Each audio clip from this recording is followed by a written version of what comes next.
Assalamualaikum warahmatullahi wabarakatuh. Di sini saya akan menjelaskan tentang sifat beragama pada anak. Nah, yang pertama, kurang mendalam atau tanpa kritik kebenaran yang mereka terima tidak begitu mendalam, cukup sederhana saja. Lalu ada yang namanya egosentris. Sifat ego ini berdasarkan hasil penelitian Piaget tentang bahasa pada anak usia 3-7 tahun. Dalam hal ini dibicarakan bagi anak-anak tidak mampu mempunyai arti seperti orang dewasa. Lalu sifat beragama pada anak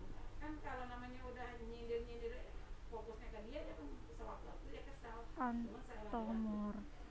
Konsep anak mengenai ketuhanan pada umurnya berasal dari pengalamannya dikala ia berhubungan dengan anaknya. Pertanyaan anak-anak mengenai bagaimana dan mengapa biasanya mencemikan usaha mereka untuk menghubungkan penjelasan religius yang abstrak dan di dunia pengalaman mereka yang bersifat subjektif dan konkret. Nah, verbalitas atau ritualis kehidupan agama pada anak sebagai besar tumbuh dari sebab ucapan verbal. Mereka menghafal secara verbal kalimat-kalimat keagamaan dan mengajarkan amaliyah yang mereka laksanakan berdasarkan pengalaman mereka menurut tuntunan yang diajarkan pada mereka, seperti sholat dan doa. Yang menarik bagi mereka adalah mengandung gerak yang biasanya dilakukan. Lalu imitasi tindak keagamaan yang dilakukan oleh anak-anak pada dasarnya diperoleh dengan meniru. Nah, dalam hal ini orang tua memegang peran penting. Pendidikan sikap religius anak pada dasarnya tidak membentuk pengajaran akan tetapi berupa teladan. Kemudian rasa heran ini dan kagum ini merupakan tanda dan sifat keagamaan pada anak. Nah, benda dengan rasa heran pada orang dewasa, rasa heran pada anak belum kritis dan kreatif, pada hanya kagum pada keindahan lahiriah saja. Untuk itu perlu diberi peringatan dan penjelasan pada mereka sesuai dengan tingkat perkembangan pemikiran. Dalam hal ini orang tua dan guru agama memiliki peran sangat penting. Lalu ada prinsip pertumbuhan dan membimbing anak. Nah, yang pertama ini ada prinsip biologis. Secara fisik anak yang baru dilahirkan berbeda dalam keadaan lemah dalam segala gerak dan tindakannya. Ia selalu memperlakukan bantuan dari orang dewasa sekelilingnya. Dengan kata lain, ia dapat berdiri sendiri karena manusia bukanlah makhluk instintif. Keadaan tubuhnya belum tumbuh secara sempurna untuk difungsikan secara maksimal. Nah, kedua ini prinsip pada sejalan dengan belum sempurnanya pertumbuhan fisik dan psikisnya. Anak yang baru dilahirkan ini hingga menginjak usia dewasa selalu mengharapkan bantuan dari orang tuanya. 3. Prinsip eksplorasi.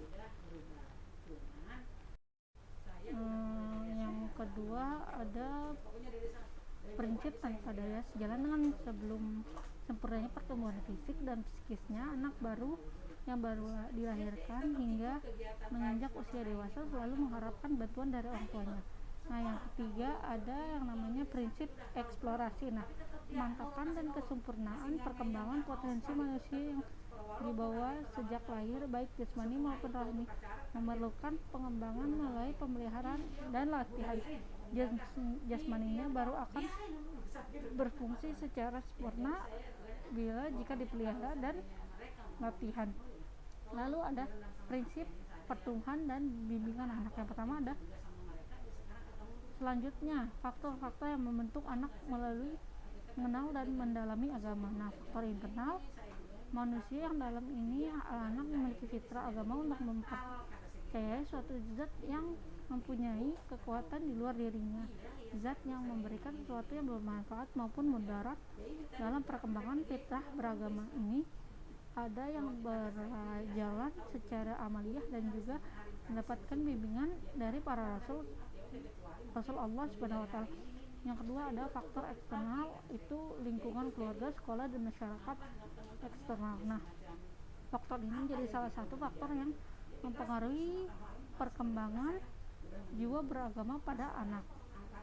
Selanjutnya ada keluarga training center bagi penanaman nilai-nilai pengembangan fitrah atau jiwa beragama anak. Nah, yang pertama ada menjadi orang patut diteladani dan jadi model. Dua, memberikan perlakuan yang baik. Yang ketiga, membimbing pengajaran atau melatih ajaran agama terhadap anak.